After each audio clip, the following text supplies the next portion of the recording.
दोस्तों, इस दुनिया में हर किसी का कोई ना कोई पड़ोसी होता है। वो चाहे हमारे घर का पड़ोसी हो, राज्य का पड़ोसी हो, हमारे देश का या प्लेनेट और स्टार का ही पड़ोसी क्यों ना हो। और दोस्तों, हम तो ठहरे एस्ट्रोनॉमी लवर्स, इसलिए प्लैनेट्स और स्टार के अलावा हमें किसी और पड़ोसी से कोई वास्ता नहीं। अगर पृथ्वी की बात करें तो आपको लगेगा कि हमारा पड़ोसी वीनस होना चाहिए, लेकिन फ्रेंड्स, असल में हमारा नियरेस्ट पड़ोसी वीनस नहीं लेकिन मर्क्यूरी है। अब भैया ये कैसे हो गया, तो इसकी कभी अगले वीडियो में बात करेंगे। लेकिन अभी तो हमें बात करनी है हमारी पृथ्वी के नहीं, लेकिन हमारे एंटायर सोलर सिस्टम के पड़ोसी किसी और स्टार सिस्टम के बारे में। और हमारा सबसे पड़ोसी स्टार सिस्टम है the one and only alpha Centauri. और दोस्तों, ये एक ऐसी जगह है जो वाकई में स्वर्ग हो सकती है। इस पर हॉलीवुड की कई सारी सीरीज बन चुकी है, कई सारी फिल्मों में इसका वर्णन किया गया है और इस पर ढेरों बुक्स लिखी जा चुकी है और हमारे वैज्ञानिकों की नजर इस पर मंडराई हुई है। तो स्वागत है आपका द नॉलेज की एक्सप्लोर द यूनिवर्स सीरीज में। मैं हूँ हितेश गिरी गोसाई और एस्ट्रोनॉमी से जुड़े लेटेस्ट अपडेट्स के लिए मुझे इंस्टाग्राम पर भी जरूर फॉलो करें। और चले आज जाते हैं हम एक नई दुनिया में जहाँ पर जीवन की भी मौजूदगी हो सकती है। अल्फा सेंटोरी यह हमारे सोलर सिस्टम का सबसे नजदीकी स्टार सिस्टम है, यानी कि हमारे सोलर सिस्टम का पड़ोसी।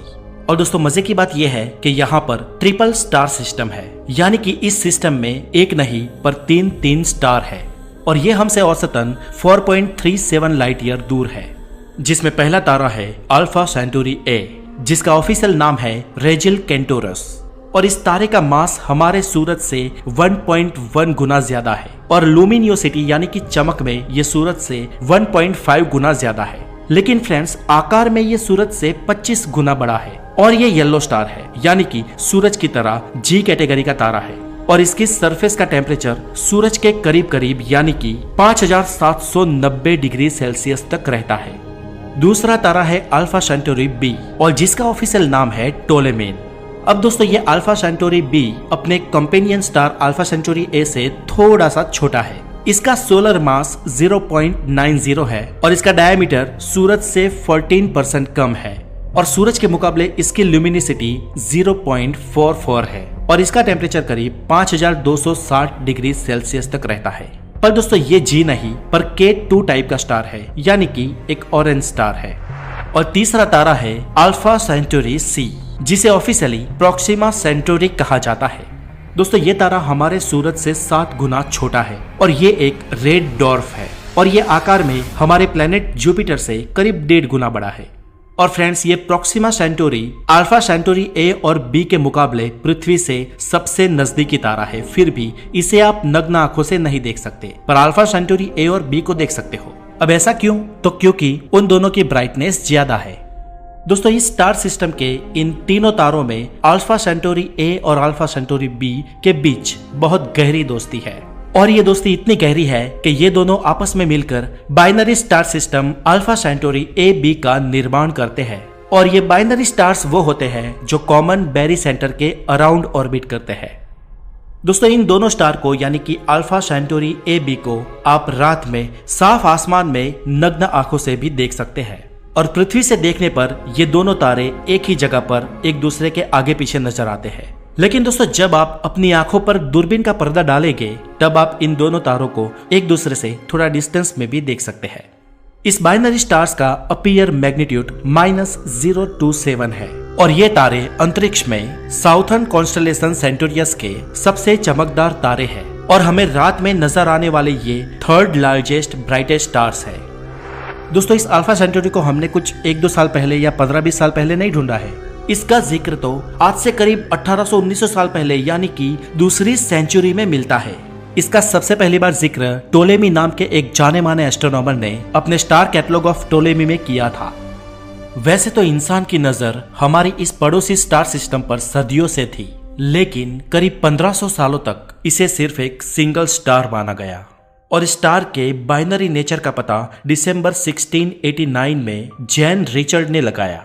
इसके बाद सैकड़ों एस्ट्रोनॉमर्स ने इस पर और स्टडी की और इस नए स्टार सिस्टम की नई जानकारियां हमें पहुंचाई।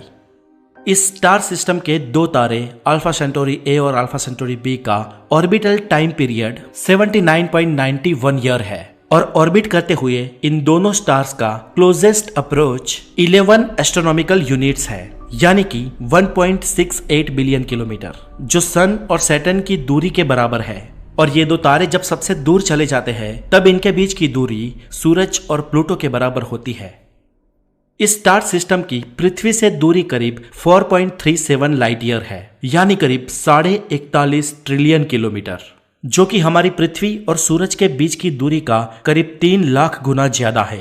पर दोस्तों अल्फा सेंचुरी ए और बी के मुकाबले अल्फा सेंचुरी सी यानी कि प्रॉक्सिमा सेंचुरी से पृथ्वी की दूरी करीब 4.27 लाइट ईयर है, यानी कि करीब 40 ट्रिलियन किलोमीटर।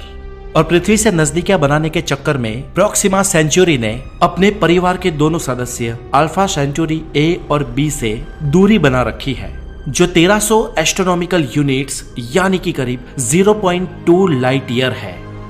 दोस्तों इस स्टार सिस्टम के इस तीसरे तारे की दूरी सेंटर के दो तारे से इतनी दूर होने पर लोगों ने यह भी सोचा कि क्या इसे अल्फा सेंचुरी स्टार सिस्टम का हिस्सा माना जाए या नहीं, लेकिन रिसर्च में हमें यह पता चला कि प्रॉक्सिमा सेंचुरी बाकी दोनों तारों के साथ ग्रेविटी के रिश्ते से बंधा हुआ है और प्रॉक्सिमा सेंचुरी इन दोनों तारों की ऑर्बिट भी करता है और इसका ऑर्बिटल पीरियड 5,50,000 सालों का है। दोस्तों इस स्टार सिस्टम में 2 प्लैनेट्स की भी खोज हुई है और अल्फा सेंचुरी के ये 2 कंफर्म प्लैनेट्स इस स्टार सिस्टम के तीसरे तारे यानी कि अल्फा सेंचुरी सी, जिसे प्रॉक्सिमा सेंचुरी भी कहते हैं, उसकी परिक्रमा कर रहे हैं।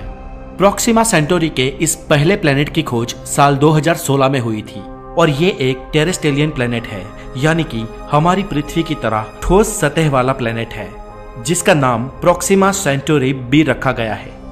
ये प्रॉक्सिमा सेंटोरी बी अपने तारे से करीब 7.5 मिलियन किलोमीटर दूर है, मतलब ये अपने तारे से बहुत नजदीक है और ये नजदीकी सूरज और बुध की करीबी से भी 7 गुना ज्यादा है। इसलिए प्रॉक्सिमा सेंटोरी बी अपने तारे का चक्कर सिर्फ 11 दिनों में ही खत्म कर देता है और इसका टोटल मास पृथ्वी के मुकाबले करीब 1.17 गुना ज्यादा है, यानी कि ये पृथ्वी से करीब करीब थोड़ा सा बड़ा है। और फ्रेंड्स ये प्लेनेट अपने तारे के हैबिटेबल जोन में है। अब आप सोच रहे होंगे कि तारे के इतने करीब होने के बाद भी हैबिटेबल जोन में कैसे? तो फ्रेंड्स मैंने आपको पहले ही कहा ना कि Proxima Centauri Alpha Centauri A और अल्फा सेंचुरी बी इन दोनों तारों से बहुत छोटा है और इन दोनों से बहुत दूर भी, इसलिए ये एक हैबिटेबल जोन, एक रहने लायक जगह हो सकती है। इवन रिसर्च तो ये भी बताते हैं कि वहाँ के संतुलित तापमान की वजह से वहाँ पानी भी हो सकता है। हालांकि होस्ट तारे के इतने करीब होने की एक पॉसिबिलिटी ये भी है कि ये प्लेनेट अपने होस्ट तारे से लॉक हो, यानी कि इसका एक ही हिस्सा होस्ट तारे के सामने हो, जैसे कि यहाँ पर भी हमारा मून पृथ्वी से लॉक है, इसका एक ही हिस्सा हमेशा हम देख पाते हैं। तो अब दोस्तों यहाँ पर स्थिति ये हो सकती है कि अल्फा सेंचुरी बी इस प्लेनेट का एक हिस्सा बहुत गर्म होगा जो स्टार के सामने है और पीछे का हिस्सा बहुत ही ठंडा होगा। अब इस स्थिति में जीवन कैसे संभव हो सकता है? तो दोस्तों इस स्थिति में भी इस प्लेनेट के अगले और पिछले दोनों भूभाग के मध्य में एक हैबिटेबल जोन हो सकता है, क्योंकि दोस्तों ऐसे ग्रहों पे हवा जो प्लेनेट के ठंडे भाग से सिंक होकर गर्म हिस्से में ट्रैवल करती है और वही हवा फिर से गर्म हिस्सों से हीट होकर दोबारा ठंडे हिस्सों में चली जाती है। ये कुदरती टेक्निक ऐसे ग्रहों पर लाइफ को सपोर्ट करती है और ऐसे ग्रहों पर ठंडे और गर्म दोनों भागों के बीच में एक रिंग जैसा बन जाता है और इस बड़ी रिंग के एरिया में जीवन पॉसिबल हो सकता है।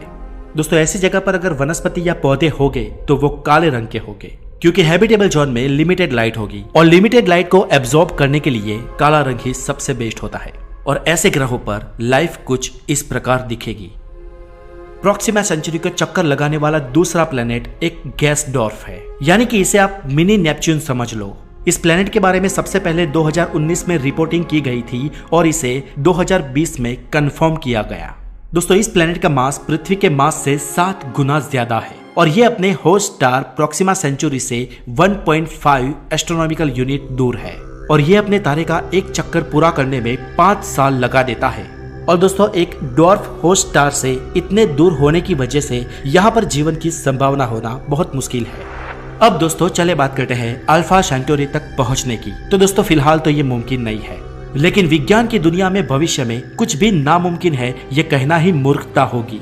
इसलिए फ्यूचर में टेक्नोलॉजी के विकास के साथ इंसान अल्फा सेंटोरी की ओर मूव कर सकता है और यदि प्रपोज स्टार शॉट टेक्नोलॉजी विकसित हो जाती है तो हम लाइट की स्पीड की 20% स्पीड हासिल कर सकते हैं और इस स्पीड से अल्फा सेंचुरी तक स्पेसक्राफ्ट भेजा जा सकता है। लेकिन दोस्तों इतनी स्पीड के साथ भी स्पेसक्राफ्ट को अल्फा सेंचुरी तक पहुंचने में 20 साल लगेंगे और यदि हम मौजूदा टेक्नोलॉजी से अल्फा सेंचुरी तक कोई स्पेसक्राफ्ट भेजना चाहे तो उसे वहां तक पहुंचने में 70 से 80 हजार साल लगेंगे। तो दोस्तों उम्मीद है आपको आज की वीडियो पसंद आई होगी। अगर हाँ तो इस वीडियो को लाइक करके द नॉलेज को सब्सक्राइब करें और बेल आइकन जरूर बजा दें। और एस्ट्रोनॉमी से जुड़ी और जानकारी के लिए दोस्तों मुझे आप इंस्टाग्राम पर भी फॉलो कर सकते हैं, लिंक डिस्क्रिप्शन में दी गई है। और दोस्तों हमारे इन विषयों पर आप क्या सोचते हो हमें कमेंट करके जरूर बताएं। तो बने रहे हमारे साथ, अपना बहुत सारा ध्यान रखें। Have a good day, take care.